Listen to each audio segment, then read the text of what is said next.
আপনি বিক্রি করলেন? জি। কত? না, আমরা কিনছি, কিনে বিক্রি করছি। ও, আপনারা নিজেরাই কিনতেছেন? জি, কিনে বিক্রি করতেছি। বিক্রি করছেন কত করে? এই গরুর মাংস কিন্তু 600, 650, 750 বিক্রি। 650 কিনে 100 টাকা লাভ রেখে। জি জি জি।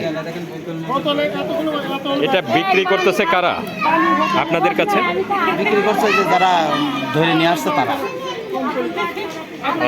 ধরে নিয়ে আসছে বলতে ওরা খায় না আসলে এগুলো? বারোয়ারি মাংস এটা, হ্যাঁ খাই, খাওয়ার তার আগে এক্সেস হচ্ছে, এই জন্য বিক্রি করতেছে। ও, একটু অতিরিক্ত থাকে। অতিরিক্ত হচ্ছে, ফ্রিজ টিজ নেই, গরমের ভিতরে রাখা সমস্যা, এই জন্য বিক্রি করে দিচ্ছে। টাকাটা কাজে লাগবে। আচ্ছা, অভাবী মানুষ সারাদিন খাটি খুঁটে। এরকম কি পরিমাণ লোক আছে কালেকশন করার, যা আপনাদের কাছে বিক্রি করে এরকমের লোকের? একজন 10-12 কেজি।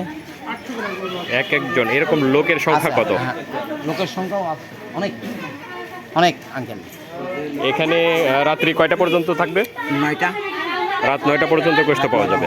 হ্যাঁ, এরকম বিক্রি করবো, কিনবো, বিক্রি করবো, কিনবো। কেনার কাস্টমারও ভালোই আছে। হ্যাঁ, কেনার কাস্টমার আসবে, দলে দলে আসবে, সাইকেল মাইকেল নিয়ে, মোটর সাইকেল নিয়ে, আচ্ছা। এমনি হাঁটতে হাঁটতে আসবে, মহিলা আসবে, পুরুষ আসবে, সবাই কিনবে। বাজার ছাড়া যে একটু কম পাবে দাম, এই জন্য। তারপরে একটু কোরবানির, আর বাজারে তো আপনি কিনলে পরে 750 করে বিক্রি করতেছেন? জি। আর বাজারে কেমন? 50, তারপরে 660। ওই পাশে দেখলাম যে 680 টাকা বিক্রি করতেছে। হ্যাঁ, যে যেরকম পারে, ওরা তো মাংস লাগবে, যার কারণে ওর দামটা বাড়ায় রাখছে, বাড়িতেই লাগবে, আচ্ছা, এই জন্য। ও আচ্ছা।